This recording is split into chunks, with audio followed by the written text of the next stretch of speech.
नमस्कार साथियों, आप देख रहे हैं अपने YouTube चैनल विनोद के ब्लॉग 8130। बहुजन मीडिया को मजबूत करने के लिए हमारे चैनल को सब्सक्राइब करें।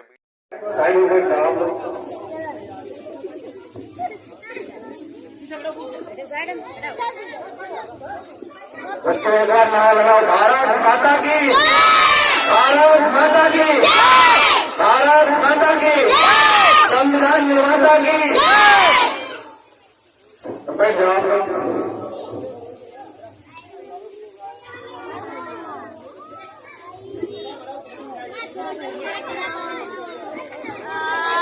आज साथियों, जो कि 26 जनवरी गणतंत्र दिवस राष्ट्रीय पर्व, आप सभी को पता होगा कि आज एक दिन 26 जनवरी सन 1950 को हमारे देश में भारतीय संविधान लागू हुआ था।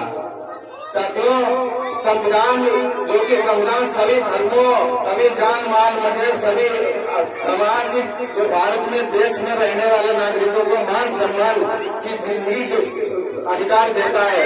तो साथियों, आज हमारे देश में आप सभी को पता होगा कि जो संविधान बदलने की लोग बात करते हैं, उस पर मैं बात कहना चाहता हूँ कि जो संविधान है इसको परम पूज्य बाबा साहब डॉक्टर भीमराव अम्बेडकर ने 26 नवंबर सन 1948 को बना करके तैयार किया था, जो कि हमारे देश में 26 जनवरी सन 1950 को देश में लागू किया गया। साथियों, परम पूज्य बाबा साहब डॉक्टर भीमराव अम्बेडकर ने हम सभी को हक और अधिकार दिलाने के लिए अपने 5 बच्चों की कुर्बानियां दी। साथियों, यहाँ तक कि बाबा साहब ने यहाँ जब पढ़ने जाते थे स्कूल में, तो बाबा साहब को अपमान किया जाता था।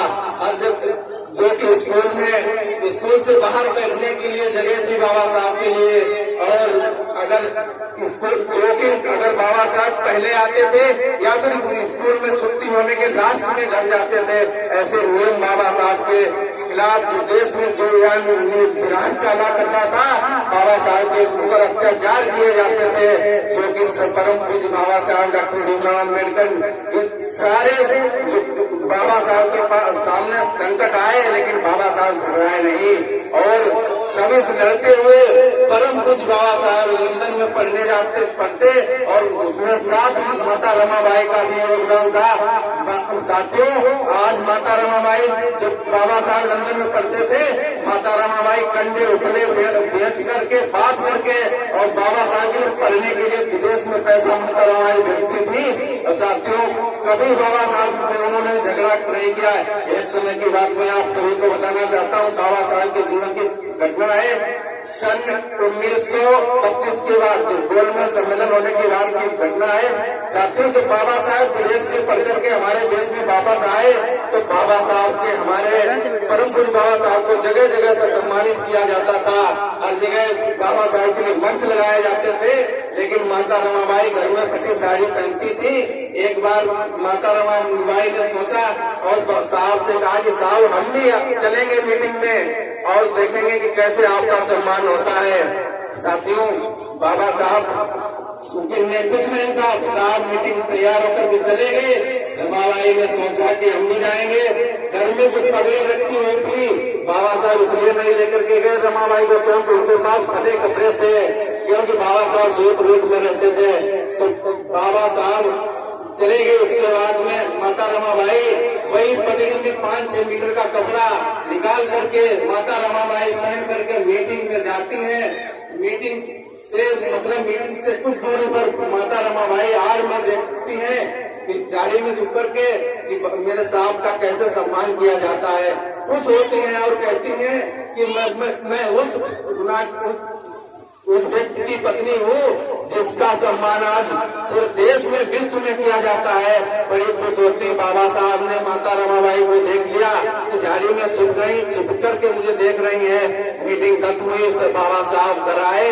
बाबा साहब से पहले माता रमाबाई घर पहुंची, फिर उसी पगड़ी के कपड़े को 5-6 मीटर के पगड़ी के कपड़े को सीधे उसी पगड़ी में रख दिया और फिर बाबा साहब से पूछा कि साहब मीटिंग कैसी रही। माता रमाबाई ने पूछा कि साहब मीटिंग कैसी रही। बाबा साहब ने कहा, मैंने सब कुछ देख लिया था, तुम गई थी।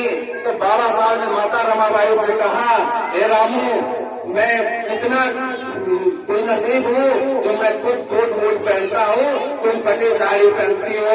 आज साथियों, बाबा साहब जब ये बात कहते हैं तो माता रमाबाई कहती साहब कोई बात नहीं, आप सूट बूट पहनते हो, मैं फटी साड़ी पहनती हूँ, कोई बात नहीं। आज जो संघर्ष कर रहे हो, अगर उस संघर्ष में आप कामयाब हो गए तो हम नहीं, हमारे समाज की बहन बेटियां अच्छे अच्छे कपड़े पहनेंगी, अच्छे अच्छे घरों में रहेंगी, अच्छे अच्छे मकानों में रहेंगी। हम कपड़े फटे पहनते कोई बात नहीं। साथियों, बाबा साहब संघर्ष करते रहे, माता रमाबाई हमेशा सहयोग करती रही। माता रमाबाई की मृत्यु सन 1935 में हो जाती है, लेकिन उन्होंने बहुत सी मेहनत की, जो आज हमारे पुरखों ने देखा होगा, झेला होगा, उससे भी ज्यादा हम अगर कोई बता रहे घटना, अगर आप पढ़ करके देखिए तो आपके आंसू आ जाएंगे। इतने कठिन संघर्ष माता रमाबाई ने किए, परम पूज्य बाबा साहब ने किए। बाबा साहब को हर जगह अपमानित किया जाता था। बाबा साहब, जो पता है आपको, विश्व के छठे और भारत के प्रथम विद्वान जब भारत देश में आए और बड़ौदा बाढ़ के यहाँ जब नौकरी करते थे, तब बाबा साहब को चपरासी फाइल पैक कर देता था और कैसे ऐसे जोर से देता था कि अगर फाइल छोड़ी तो हम अपमानित हो जाएंगे, हम अशुद्ध हो जाएंगे। तो साथियों, आप सभी को, क्योंकि बाबा साहब ने एक मंत्र दिया कि शिक्षा ही वो सेवनी का दूध है, जो पिएगा वो दहाड़ेगा। तो मैं आप सभी गार्जियनों से कहता हूँ कि आप सभी अपने बच्चों का स्कूल भेजने पर ज्यादा ध्यान दें। जब शिक्षा के बदौलत हर बंद ताले खोले जा सकते हैं। साथियों, बाबा साहब की समस्या धर्म नहीं था, सॉरी देश नहीं, धर्म था। बाबा साहब ने आपके लिए 5 लाख लोगों के साथ धर्म परिवर्तन करने का काम किया और बाबा साहब ने सबसे दुनिया का श्रेष्ठ संविधान आप सभी को देने का काम किया। जब बाबा साहब एक घटना आज जो हमारे देश में हमारे समाज के चुपचाप रोज रहता है, उनकी बात न कहकर उन्हीं बाबा साहब के समय की घटना आपको बताता हूँ। सन 1952 में जब बाबा साहब PWD विभाग में मंत्री थे, तब बाबा साहब के बेटे से एक बनिए के बेटे का